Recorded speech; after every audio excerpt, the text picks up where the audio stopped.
தமிழக அரசு கூட்டுறவு வங்கிகள்ல நீங்க வச்ச நகைகள தள்ளுபடி செய்ய போறாங்க. நகைகள் எல்லாம் யாருக்கெல்லாம் தள்ளுபடி ஆக போகுது? இதுக்கு எந்த மாதிரிலாம் தகுதிகள் இருக்கணும்? இதுக்கான லிஸ்ட்ல உங்க பேர் இருக்கா? அப்படின்ற மொத்த தகவலும் இந்த வீடியோல பார்க்க போறோம். இந்த வீடியோவை நாம கடைசி வரைக்கும் ஃபுல்லா பாருங்க. இந்த வீடியோ உங்களுக்கு பிடிச்சிருந்தா லைக் பண்ணுங்க. சேனலை சப்ஸ்கிரைப் பண்ணி வச்சுக்கோங்க. உங்க நண்பர்களுக்கும் ஷேர் பண்ணுங்க. அவங்களும் பார்த்து தெரிஞ்சுக்குவாங்க. அதாவது தமிழ்நாடு அரசு மகளிர் வங்கி கணக்குகளை ரூபாய் 5000 வந்து செலுத்தி இன்ப அதிர்ச்சி கொடுத்திருந்தாங்க.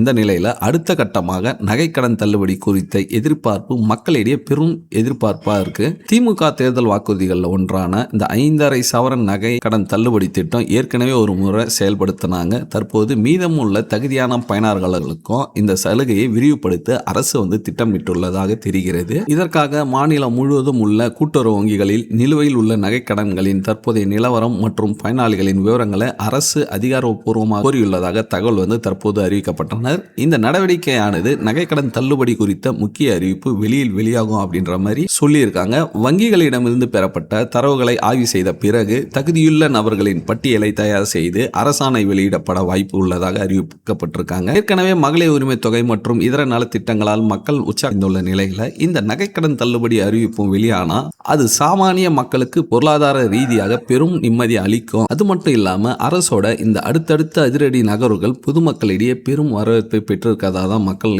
சொல்றாங்க. இந்த கண்டிப்பா இந்த ஒரு நகைக்கடன் தள்ளுபடியானது உங்களுடைய வாழ்க்கையில இருக்கா என்ன ஏதுன்றதை கமெண்ட் பண்ணுங்க. இந்த வீடியோ உங்களுக்கு பிடிச்சிருந்தாலும் லைக் பண்ணிக்கோங்க. மீண்டும் இது போல வீடியோக்கள் நிறைய பார்க்கறதுக்கு நம்ம சேனலை சப்ஸ்கிரைப் பண்ணி வச்சுக்கோங்க. அடுத்த ஒரு நல்ல வீடியோல சந்திக்கலாம். நன்றி, வணக்கம்.